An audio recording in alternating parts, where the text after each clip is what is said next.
নমস্কাৰ মৰমৰ ছাত্ৰ ছাত্ৰীসকল জ্ঞান হাইফ ইউটিউব চেনেলৰ অন্য এটা ভিডিঅ'ত তোমালোকক আন্তৰিক স্বাগতম জনাইছোঁ আৰু আজি এই ভিডিঅ'ত সপ্তম শ্ৰেণীৰ ইংৰাজী পাঠ্যপুথিৰ সপ্তম পাঠ এ চাইল্ডছ বিউটিৰ যিসমূহ পাঠভিত্তিক প্ৰশ্ন আছে সেই প্ৰশ্নৰ উত্তৰসমূহ তোমালোকৰ মাজলৈ লৈ আহিছোঁ। প্ৰথমতে আছে 1 নম্বৰ প্ৰশ্নত মেটছ দ্য ফলোইং। ইয়াত দিছে Akbar was Selim's son, Selim was a minister in the court of Akbar. এইখিনি কোৱেশ্যন মিলাব লাগে। মই তোমালোকক উত্তৰখিনি কৈ দিছোঁ। এই উত্তৰত আছে আকবৰ ৱাজ দ্য এম্পেৰৰ। বি নম্বৰটো হ'ব ছেলিম ৱাজ আকবৰ সন আৰু চি নম্বৰটো হ'ব Birbal was a minister in the court of Akbar. D নম্বৰত আছে the young prince was Selim's son. এবাৰ আহিছোঁ 2 নম্বৰ প্ৰশ্নলৈ। Do you remember the story, rearrange the sentence as they happened in the story to see how well you remember what happen. তোমালোকৰ কাহিনীটো মনত আছেনে? যদি তোমালোকৰ কাহিনীটো মনত আছে তেনেহ'লে তোমালোকে ইয়াত দিয়া যিসমূহ বাক্য আছে সেই বাক্যবোৰ কাহিনীটোত যেনেকৈ ঘটিছিল তেনেকৈ তোমালোকে সজাব লাগে। 1 নম্বৰ আছে each minister brought a child to জাজ who was the most beautiful child. 2 নম্বৰত Birbal said that all parents find their children very beautiful.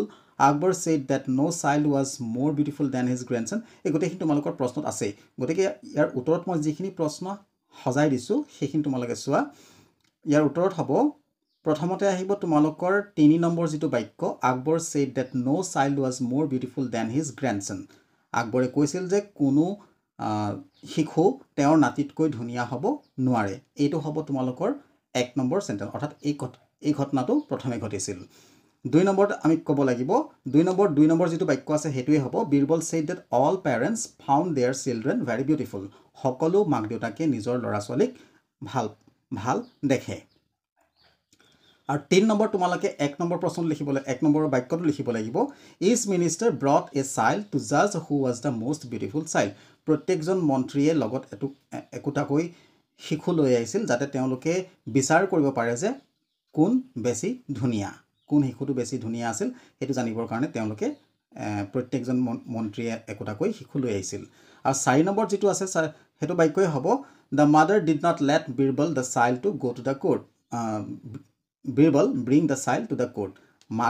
শিশুটোৰ মাকে ল'ৰাটোক ৰাজসভালৈ নিব নিদিলে। আৰু নেক্সটটো যিটো আছে 5 নম্বৰ সেইটো হ'ব Akbar with his minister went in disguise to see the child. আকবৰে তেওঁৰ মন্ত্ৰীৰ সৈতে ভেকশ্যন ধৰি অৰ্থাৎ ডিছগাইজ মানে তেওঁলোকে ছদ্মবেশ ধৰি সেই শিশুটোক চাবলৈ গৈছিল। নেক্সট আমি লিখিব লাগিব 6 নম্বৰ যিটো 7 নম্বৰ বাক্য সেইটো হ'ব they found a child playing on a heap of sand. তেওঁলোকে এটা শিশু বালিৰ দমৰ ওপৰত খেলি থকা পাইছিল। তাৰপৰা নেক্সট তোমালোকে 8 নম্বৰ বাক্যটো লিখিব লাগিব Akbar said he had never চিন এ চাইল্ড আগলিয়াৰ দেন দিছ। আকবৰে কৈছিল যে তেওঁ এই শিশুটোতকৈ কুৎসিত শিশু আৰু ক'তো কেতিয়াও দেখা নাই। নেক্সট তোমালোকে লিখিব 6 নম্বৰ বাক্যটো the mother got angry when he heard Akbar's words.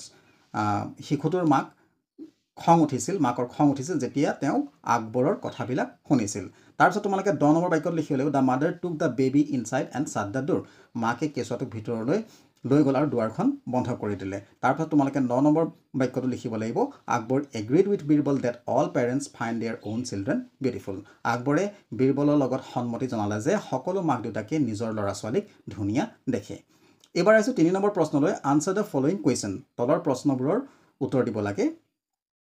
1 নম্বৰত আছে এই নম্বৰত হোৱাই ৱাজ আকবৰ হেপী। আকবৰ কিয় সুখী আছিল বা আনন্দিত আছিল? তো ইয়াৰ উত্তৰটো হ'ব Akbar was very happy because his son Selim had a San.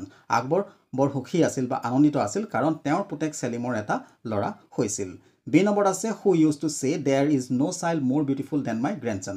এই কথাষাৰ কোনে কৈছিল যে মোৰ নাতিতকৈ আৰু কোনো ধুনীয়া শিশু নাই?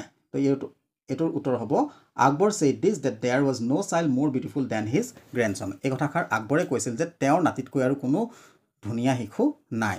চি নম্বৰত আছে why did each minister bring a child to the court. প্ৰত্যেকজন মন্ত্ৰীয়ে ৰাজসভালৈ একোটাকৈ শিশু কিয় আনিছিল? তো ইয়াৰ উত্তৰটো হৈছে each minister brought a child to the court so' that they can find out the most beautiful child in the whole country.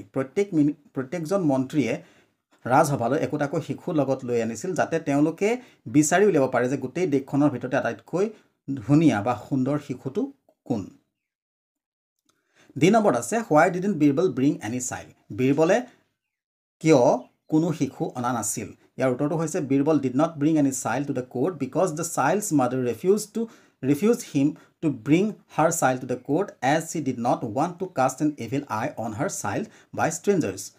বীৰবলে ৰাজসভালৈ কোনো শিশু অনা নাছিল কাৰণ শিশুটোৰ মাকে বীৰবলক শিশুটো ৰাজসভালৈ দি পঠাবলৈ অমান্তি হৈছিল কাৰণ তেওঁ বিচৰা নাছিল যে কোনো অচিনাকি মানুহৰ বেয়া নজৰ বা বেয়া চকু তেওঁৰ শিশুটোৰ ওপৰত পৰে ই নম্বৰ আছে why did Akbar and the minister go in disguise to see the child that Birbal could not bring to court Akbar আৰু মন্ত্ৰীসকলে ছদ্মবেগ ধৰি সেই শিশুটোক চাবলৈ কিয় গৈছিল যেটো শিশুক আকবৰে বীৰবলে ৰাজসভালৈ আনিব পৰা নাছিল ইয়াৰ উত্তৰটো হৈছে Akbar and the ministers went in disguise to see the child that Birbal could not bring to court because the mother of the child refused to let Birbal bring the child to the court. Akbar আৰু মন্ত্ৰীসকলে তেওঁলোকে ছদ্মবেগ ধৰি সেই শিশুটোক চাবলৈ গৈছিল যেটো শিশুক বীৰবলে ৰাজসভালৈ আনিব পৰা নাছিল কাৰণ মাকে বীৰবলক শিশুটোক ৰাজসভালৈ অনাৰ পৰা আনিবলৈ দিয়াত অমান্তি হৈছিল F নম্বৰত আছে why did the mother of the child scream at Akbar শিশুটোৰ মাকে আকবৰক কিয় চিঞৰি উঠিছিল ইয়াৰ উত্তৰটো হৈছে the child's mother screamed at Akbar because she overheard Akbar saying that he had never seen a child uglier than her child শিশুটোৰ মাকে আকবৰক চিঞৰি উঠিছিল কাৰণ তাই আকবৰে কোৱা শুনিবলৈ পাইছিল যে আকবৰে কোনো দিনেই ইমান এটা কুৎসিত লৰা দেখা নাই বা এটা শিশু দেখা নাই বুলি কৈছিল এই কাৰণে শিশুটোৰ মাকে আকবৰৰ ওপৰত চিঞৰি উঠিছিল জি নম্বৰ আছে what did Akbar realize আকবৰে কি উপলব্ধি কৰিছিল তো ইয়াৰ উত্তৰটো হৈছে it was realized by Akbar that all parents find their own children beautiful আকবৰৰ দ্বাৰা এটো উপলব্ধি হ'ল যে সকলো পিতৃ মাতৃয়ে নিজৰ ল'ৰা ছোৱালীক ধুনিয়া দেখে 4 নম্বৰ আছে find out from the lesson who said the following sentences write the name of the person next to each sentence এই পাঠৰ পৰা তোমালোকে বাছি উলিয়াব লাগে যে এই বাক্যসমূহ তলত দিয়া বাক্যসমূহ কোনে কৈছিল আৰু সেই বাক্যবিলাকৰ কাষত তেওঁলোকৰ যিজন ব্যক্তিয়ে কৈছে তেওঁৰ নামটো উল্লেখ কৰিব লাগে এ নম্বৰ আছে I have found a child who is the most beautiful child in the entire country মই এটা শিশু বিচাৰি পাইছো যি গোটেই দেশখনৰ ভিতৰতে আটাইতকৈ ধুনিয়া এই কথাষাৰ কোনে কৈছিল এই কথাষাৰ কৈছিল Birbal said this B number আছে if this is so we can go and see the child in disguise যদি এনে হয় তেনেহলে আমি সকলোৱে ছদ্মবেগ ধৰি গৈ শিশুটো চাব পাৰো তো এই কথাষাৰ আকবৰে কৈছিল তো এটো হ'ব Akbar said this C number আছে he is the most beautiful child God could have given me ই আটাইতকৈ ধুনিয়া শিশু যি ভগৱানে মোক দিছে এটো কোনে কৈছিল